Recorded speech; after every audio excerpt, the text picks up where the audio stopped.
great to have such a turnout today. We have actually a very large number of items to cover today, so we want to get moving on time and make sure that we process everything. I want to begin this morning with Jill Ackerman, the superintendent of the Lima City Schools, who's going to, I understand she has something she wants to give me. So Jill, why don't you come up and... I do. The Lima City Schools has a 5.99 mil levy on the ballot in November. Okay. Very important for us. It is a combination permanent improvement and operating levy for our district. It will provide for updated technology, transportation, general building improvements and maintenance, because we try to remind people that our buildings are not new really anymore. They're about 10 years old, so it's time to start preventative maintenance on them. And so as a group of school and community people, we have 4 great levy chairs: Peggy Hora, Sandy Montford, Chris Jackson, and Yvonne Jones. We got together and we really talked about how we wanted to approach our campaign. Our campaign, our whole mission is about Lima. We serve the Lima community. We bus all kids. We have great facilities that house all kinds of community activities. And the bottom line is that we believe in Lima. So you may have seen our shirts, everybody wants them, that we have had made, and we wear them every Tuesday and as often as we can. You and wear them in classrooms? We wear them in classrooms. We wear them in the grocery store. We wore them last night at the stadium for the United Way campaign kickoff. And with our traditional logo, Spartan, on the back, because we are Spartans. But the bottom line is, for this campaign, we believe in this community. We know that you do too. So we are presenting this to you at a cost of $10. Nobody gets anything for free anymore. I had a heads up. So. And I hope it's not too big. I'm not trying to insult anybody with big T-shirts, but they do shrink, and they are wonderful. And you're a great mayor, and we know that you believe in this community as much as we do, so we wanted to give you this. Well, I appreciate that. And to be happy to take your money. $10. Thank you. Okay. Thank you, Jill. Thank you for having me. And this is really, I think, the word is getting out, but it always has to be repeated. I mean, this is a really critical levy. The Lima City Schools have gone through enormous cuts in both what the state's been presenting to them, but in response to that, they've been cutting all the fat and the extras, and it's down to the bone. It is down to the bone. It is really down to the bone. So this is an essential levy. We want to make sure that people understand the issue and turn out and support it. I So appreciate it. I will wear, this is Tuesday wear. Well, you can wear it any day you want, but we all wore them yesterday. That's why I couldn't wear it again today, because I didn't have time to do laundry. But I think you're it'll welcome fit. to wear it to games. We wear them every event that we have. Do I wear a tie with it? You can wear a tie. A lot of guys wear it over their dress shirts with their tie underneath. All right. Okay. Very Well, good. thank you. Good luck, Jill. Appreciate it. Thank you. Well worth the $10, folks.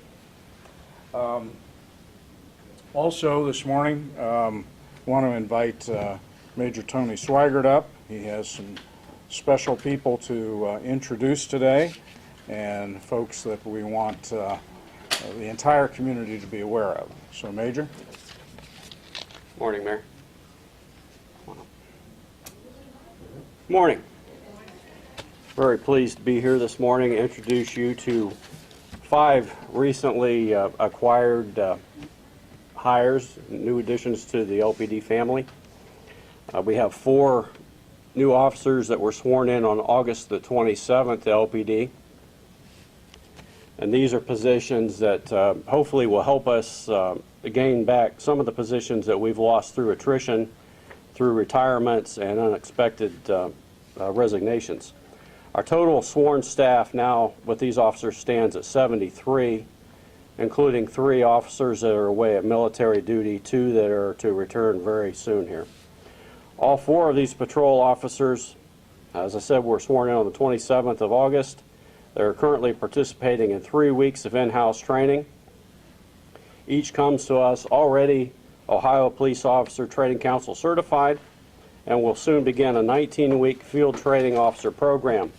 At that point, they will be cut loose to hopefully independently serve us on the streets of Lima. We have with us also a fairly new communications officer, Marion Moaning. She began the communications training program in April. She'll be finishing that shortly, and she'll begin working as a dispatcher for us. Jason Rhodes, you guys aren't in order. Jason graduated from Bluffton High School. He attended Rhodes State College studying law enforcement. He was employed with the Bluffton Police Department for 4.5 years before his employment with LPD. Thank you, Jason. Bryce Garman graduated from St. Henry High School. He received an Associate of Technical Study from Wright State University. He was a member of the United States Marine Corps from July of 2006 through July of 2010. He was employed with the Rockford Police Department and the Auglaize County Sheriff's Office before his employment with LPD. Matt Boss, who I call Grinner. I never trust a guy that grins all the time. It's always up to something. Graduated from Ottawa Glandorf High School, has a bachelor's degree from Wright State University, and received his Ohio Peace Officer's basic training from Rhodes State Police Academy. Before joining LPD, he was employed with the Ottawa PD for 2 years, Fort Shawnee PD for a year, and Delphus PD for 6 months. Corey Knopfs graduated from Delphus Jefferson High School, received a Bachelor of Arts degree in Criminal Justice from the University of Findlay. He's employed with the Hancock County Sheriff's Office for 3.5 years and the Allen County Sheriff's Office for 1.5 years as a corrections officer. And last but certainly not least, Marion Moaning. Marion, our dispatcher, was appointed, as I said, in April. Graduated from Allen East High School in sometime from Allen East High School. I didn't type this, okay, but I almost fell for it. Received an associate's degree in medical assisting at Rhodes State College. Before her employment with the Lima Police Department, she was a medical assistant at Medilab. Start with you, Marion. Do you have anything you'd like to say? I'm just happy to be a part of the team that it makes Lima feel safe. Great. Good to have you. Gentlemen, comments? I'd just like to thank everyone for the opportunity. I look forward to making Lima a better place to live. Great. Good to have you. I would just like to say it's an honor to be here, and I look forward to serving the citizens of Lima. Thank you. Like Major Swagger said, I have worked in Bluffton for about 4 years, and my father was a police officer, and I'm very passionate about the job and look forward to, and I'm thankful for this opportunity to be here today. Great. I've wanted to be a police officer since I was a little boy, and I'd just like to take this opportunity to thank the City of Lima and the Lima Police Department for fulfilling my dreams, and look forward to serving Lima. Great. Good to have you all. Thank you. Good working with you.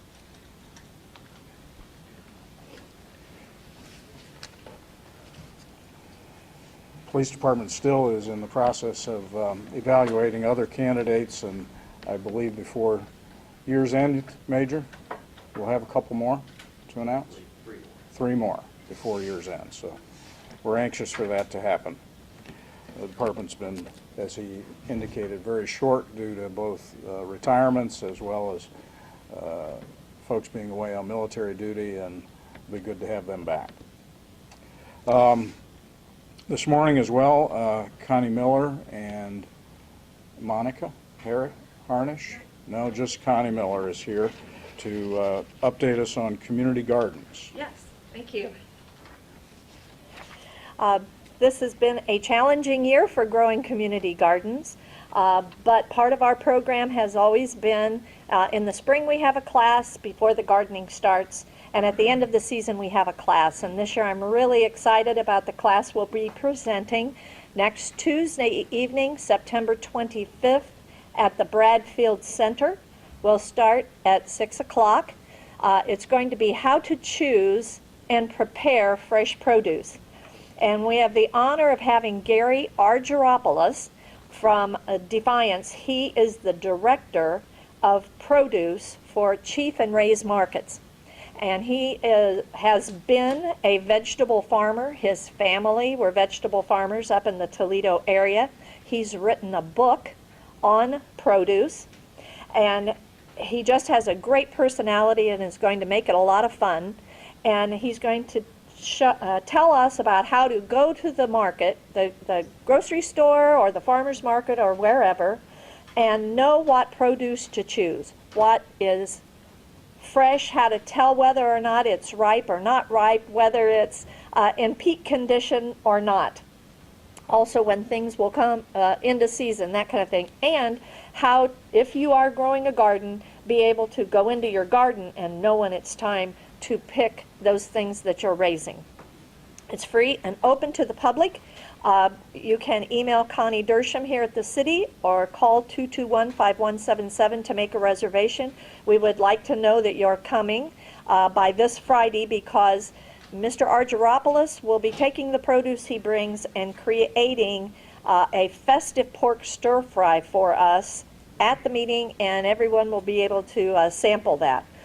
So we encourage you all to come and get an education on produce and have a great evening. Thanks. Very good. Thanks, Thank you. Connie. Sounds like fun. Makes me hungry. And in a related way, Jerry Courtney is here, representing not just the Lima Family YMCA, but Activate Allen County, which is very much focused on this whole topic of healthy foods and active lifestyles. So, Jerry? Thank you, Mayor. I want to do two things today. One is to share some information that was released this week from the Robert Wood Johnson Foundation. Each year they release an annual national report on how obesity is threatening the future of America. And for the first time, they projected out state by state obesity rates and the costs of those increases until 2030. Currently, Ohio ranks the 13th highest in obesity in the country, with a 29.6% of our population either overweight or obese.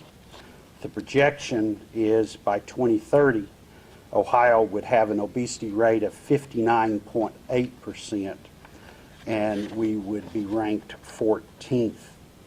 More importantly, you have to think about the fact that with our current obesity rates nationally, obesity-related health care costs us in the United States between $150 billion a year and $210 billion a year.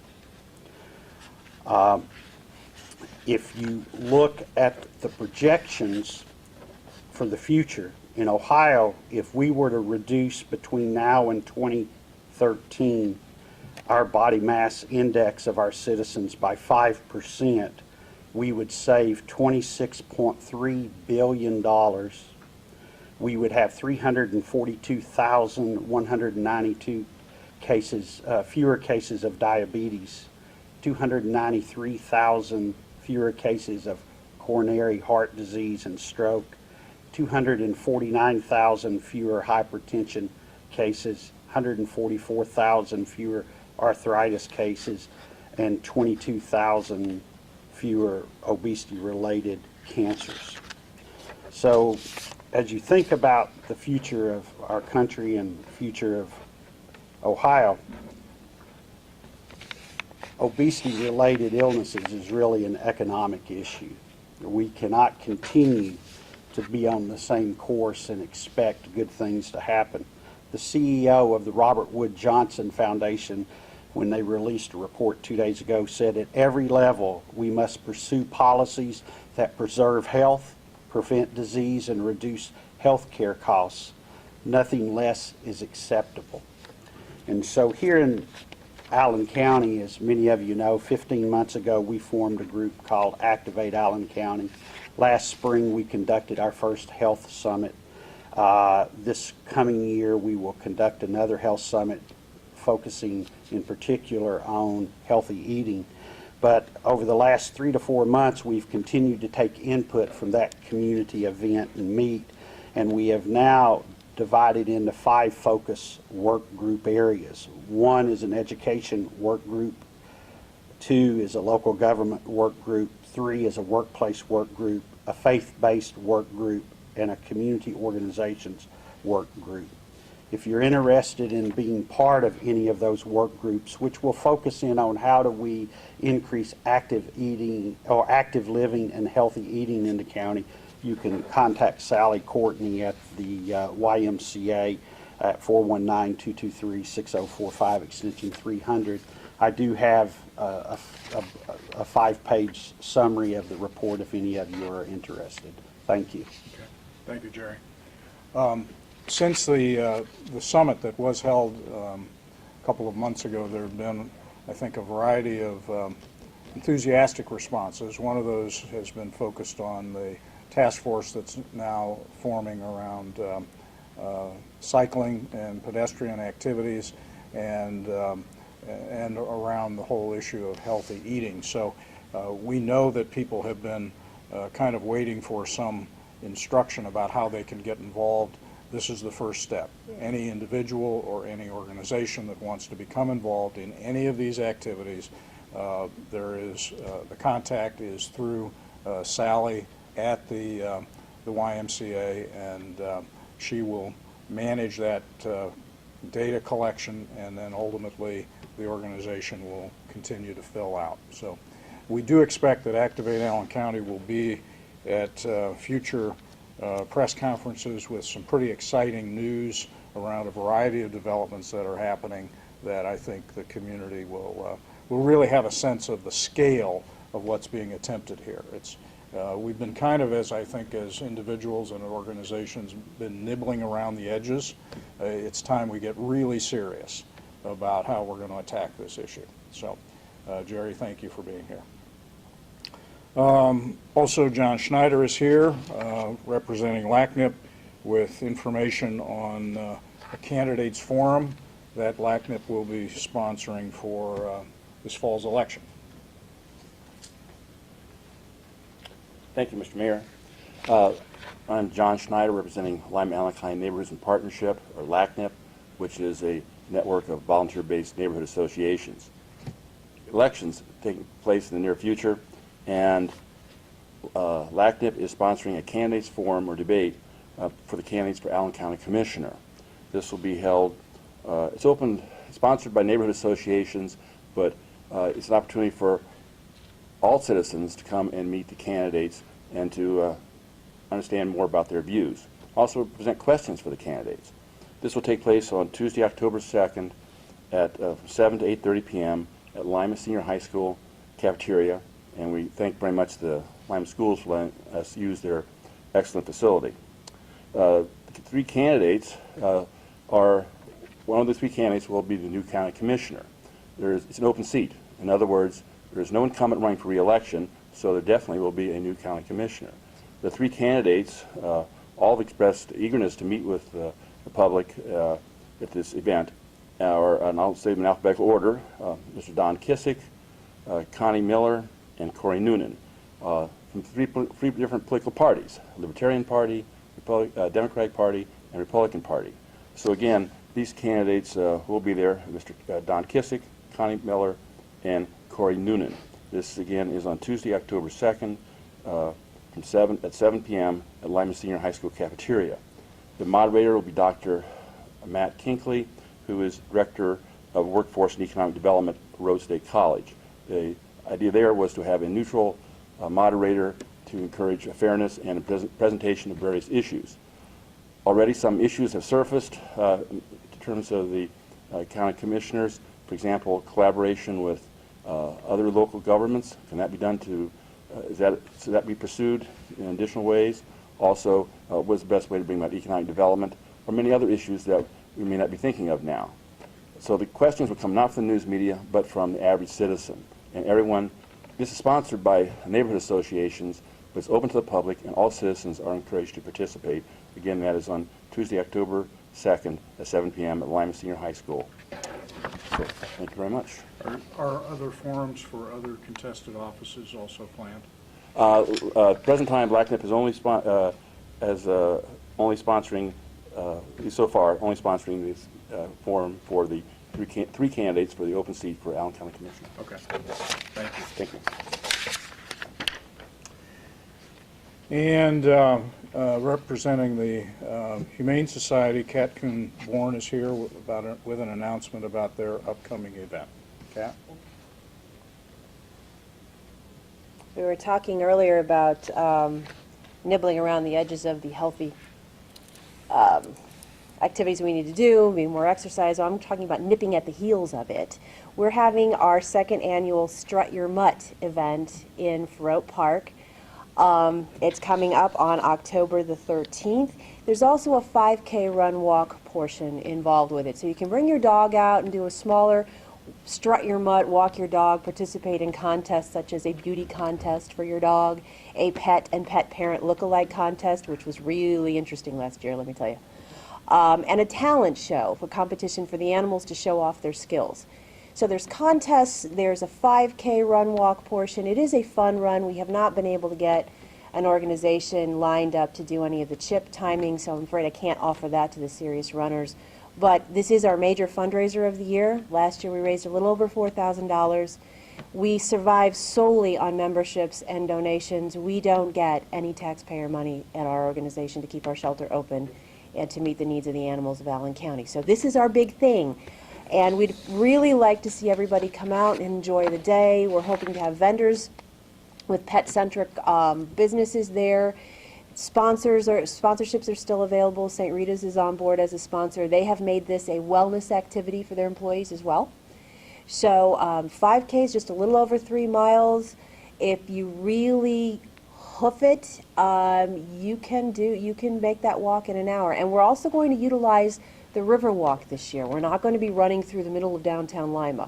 We're going to be running and walking along the river, so we won't be trying to close off as many streets as we did last year, just a couple of crossings. Get out on a nice fall day, enjoy the river walk, bring your dogs out to the park and have a good time. I have information available. Registration forms are available on our website. Those who are walking their dogs, we'd like them to get pledges for walking, similar to what you would do if you were participating in other organizations' walks. We want you to get pledges, help us raise money so we can keep our doors open and woof over the heads of our dogs at the shelter. Thank you. Thank you. Should be a lot of fun. A couple of city announcements. I want to invite Gary Wurst up to talk about a new feature that's active now at our website.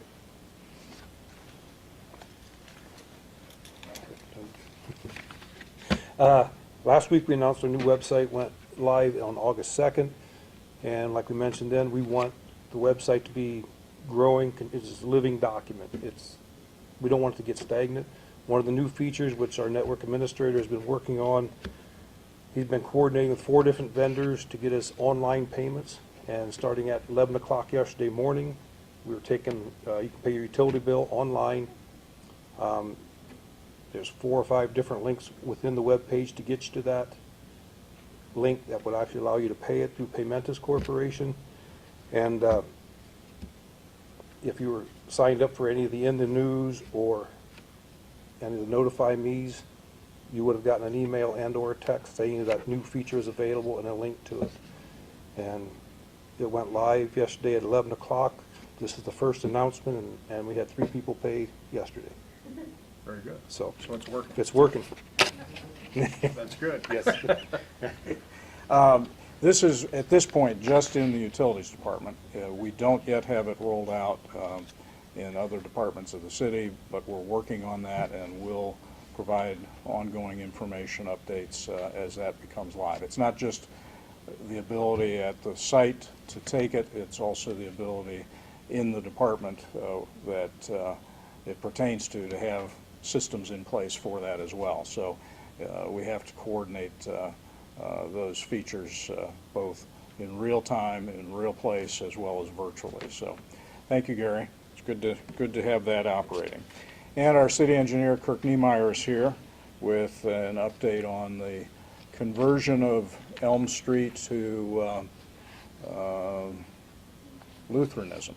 No, the conversion of Elm Street from one-way to two-way. Thank you, Mayor. Last week we reported that we were going to convert Elm Street between McDonald and Central Avenue to two-way on this Friday.